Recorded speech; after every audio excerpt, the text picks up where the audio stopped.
Toguro conhece a barbearia mais cara do Brasil e se surpreende com os valores. Quanto é um corte normal, cara? 180.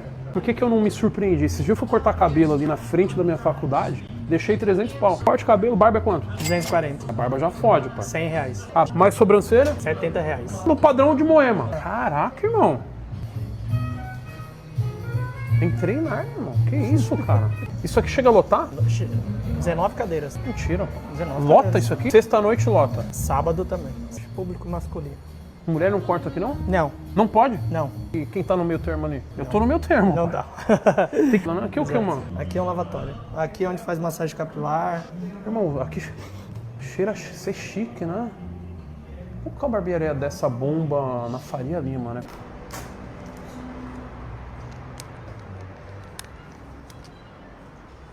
Ficou bom.